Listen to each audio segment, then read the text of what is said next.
월요일 마켓포커스 이번 주 투자 일정 체크해보면서 그중에서도 더욱더 주목해야 할 일정들 함께 분석해보는 시간입니다. 반종민 프레스티지 경영전략연구소 소장 나오셨습니다. 어서 오세요.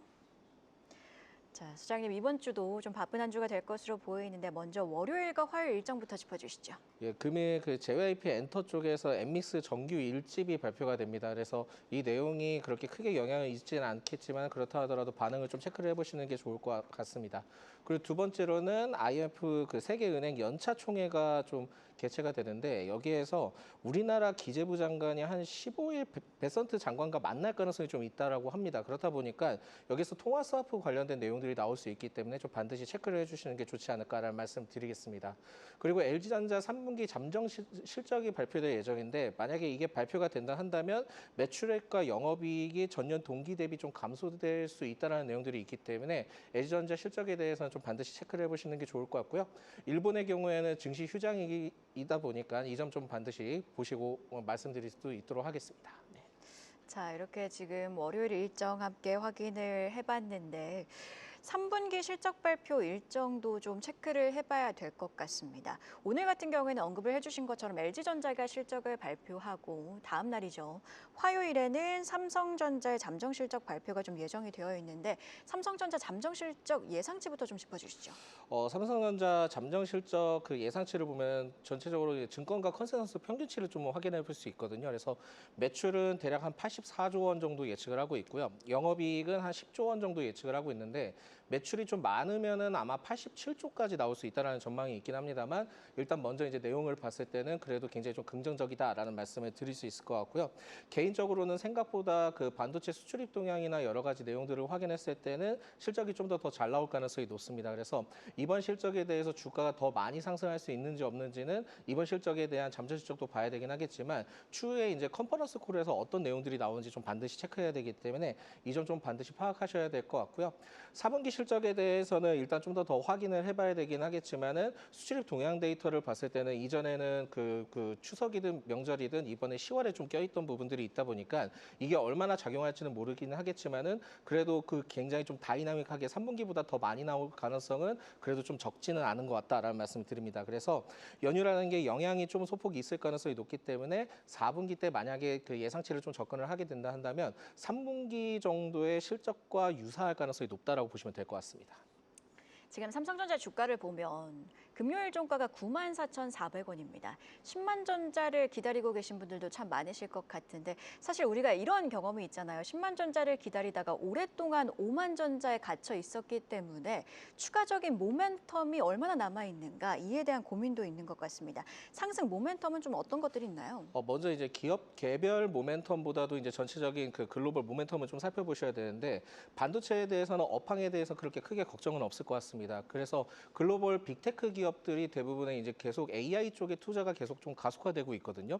그렇게 된다 한다면은 결국은 데이터 센터에 대한 물량이나 여러 가지 체크를 했을 때 물리적 모델에서 결국은 반도체에 대한 중심이 계속 좀 확대될 가능성이 높다 보니까 오히려 지금은 반도체에 대한 수요는 좀 더 증가할 수 있다는 점을 체크를 하셔야 될 것 같습니다.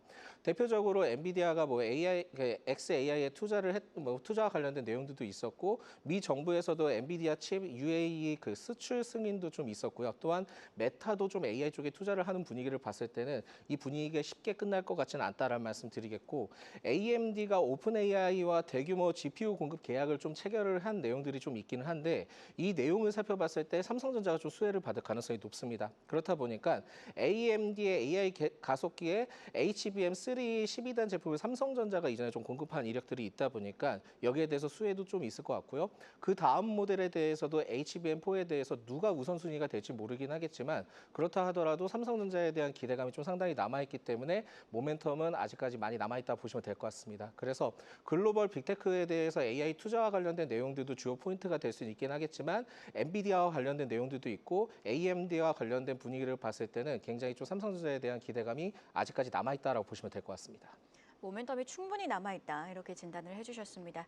그렇다면 단도직입적으로 여쭤보겠습니다. 현 시점 추가 매수가 가능하다 이렇게 보고 계실까요? 일단 지금 미중 관세와 관련된 이슈가 계속 나왔다가 또 오늘 새벽에 또 컬러가 또 그러니까요. 바뀌었잖아요. 그렇다 보니까 증시에 대해서 좀 여러 가지 이견이 있을 겁니다. 그래서 맨 처음에는 결국은 이제 증시에 대해서는 미중과 관련된 이 부분들이 해소가 되지 않았기 때문에 변동성이 일시적으로 좀 크게 나올 가능성이 높거든요. 그렇다 보니까 실적 내일 발표되는 거 봤을 때 일시적인 또 차익 실현이 나올 가능성이 높다 보니까 그 기점을 가지고 분할 매수 관점으로 좀 접근을 해봐도 충분하지 않을까라는 말씀 드릴 수 있을 것 같고, 반도체에 대한 수요나 여러 가지 봤을 때는 제가 보기엔 10만 원까지는 그래도 일단은 좀 진입이 충분히 가능하지 않을까라는 말씀드립니다. 오늘 10만 전장까지의 룸은 좀 남아있다 이렇게 진단을 해주셨습니다. 자, 이번에는 수요일과 목요일 일정도 함께 확인해 볼게요. 어떤 일정들 예정되어 있나요? 수요일에는 미국의 9월 CPI 발표와 그 연준 그 베이지북 공개를 할 예정입니다. 그래서 지금은 CPI 쪽에 대해서 뭐 전월 대비 0.3% 정도 얘기가 나와주고 있기 때문에 이 내용을 좀 반드시 체크를 하셔야 될 것 같고요. 그리고 스마트 에너지 플러스 2025가 개막이 됩니다. 그래서 여기에서 이제 현대차가 참가를 하고 수소 전기차 올류 넥소 그 전시가 좀 예정이 되어 있기 때문에 이 내용도 보셔야 되고요. 이 외에 지금 포스코 홀딩스와 HD 현대 일렉트릭 두산 에너빌리티도 참여하니까 여러 가지 내용들도 같이 좀 체크를 해보시면 좋을 것 같습니다. 그리고 모건 스탠리와 뱅크 오브 아메리카 실적이 발표가 예정이 되어 있기 때문에 이 점 좀 반드시 체크하셔야 될 것 같고, ASML 실적 발표도 예정되어 있으니까 이 점 좀 참고하셨으면 좋겠습니다. 네, 미국의 9월 CPI 발표 같은 경우에는 24일로 지연이 됐다는 점도 함께 참고를 해보시면 좋을 것 같습니다. 자, 일정 좀 더 구체적으로 들어가 보도록 할게요. 목요일에 예정되어 있는 꿈 페스티벌 좀 생소하신 분들도 많으실 것 같은데 구체적으로 들어가 보면 아무래도 K컬처 관련주들이 좀 영향을 받을 것 같아요. 자세한 내용 짚어주시죠. 일단 목요일 일정을 봤을 때 그 미국 CPI, PPI가 좀 발표가 되기 때문에 이 점도 보셔야 될 것 같고, 뭐 TSMC 실적에 대한 내용들도 있긴 하지만 이거는 삼성전자의 앞에서 다뤘기 때문에 일단 패스를 하겠고요. 꿈 페스티벌에 대한 내용들이 좀 있기는 합니다. 그래서 이 꿈 페스티벌의 경우에는 K컬처에 대한 결합된 행사라고 보시면 될 것 같고, 미국 뉴욕에서 개최가 되는데요. 여기에서 내용들을 살펴봤을 때 K푸드 그리고 뷰티 콘텐츠 그리고 컬처 등이 접목됐다라고 보시면 될 것 같습니다. 물론 이제 전체적으로 행사 내용을 살펴봤을 때는 이 부분들을 가지고 오히려 좀 확대될 수 있는 내용들이나 여러 가지 좀 볼 수 있기는 하겠지만, AI 클라우드 스타트업 관련된 내용들이 있기는 합니다. 그렇지만은 참여 기업이나 이 부분들이 좀 명확하게 표시가 되어 있지 않기 때문에 이 내용들보다는 오히려 K 문화를 알리는 쪽으로 분위기가 많이 형성될 수 있다는 점을 체크를 하셔야 될 것 같습니다. 그렇다 보니까 실제 크게 주목은 크게 되진 않을 가능성이 높다라고 생각이 들어서 오히려 이 관점을 가지고 투자하시는 분들은 이벤트 가지고 매매하는 걸 봤을 때는 적절하지 못할 수 있다라는 말씀 드리겠고요.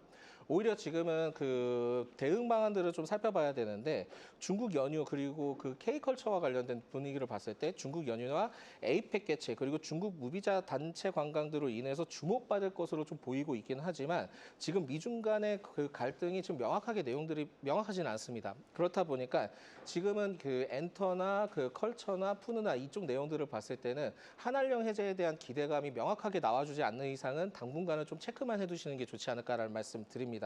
그만큼 지금은 반도체 쪽에 수급적으로 포커스가 많이 지금 쏠려 있다 보니까 이쪽에 대한 분위기가 계속 좀 연출될 가능성이 높지, 엔터나 이런 쪽에 대해서 분위기가 일부 들어온다 하더라도 그 단기간에 좀 들어올 수 있다는 점만 체크하시고, 중장기적 관점으로는 아직까지는 유효하지 않다라는 말씀 드리겠습니다. 그래서 지금은 그 콘텐츠나 그 푸드, 엔터 쪽을 살펴봤을 때는 그 국내에서 지금 현재 정책으로 좀 밀고 있는 게 K 콘텐츠 정책이 좀 있거든요. 그렇다 보니까 11월 정도 때 또 다시 그 4년치에 대한 또 로드맵이 발표될 가능성이 높기 때문에 K 콘텐츠의 경우에는 그때 좀 생각을 하고 접근해 보시는 게 좋을 것 같고, 또한 이제 에이펙 기준으로 봤을 때 한한령 해제에 대한 기대감이 그때 만약에 다시 나와주게 된다 한다면 그때 접근해도 늦진 않을 것 같다라는 말씀드립니다.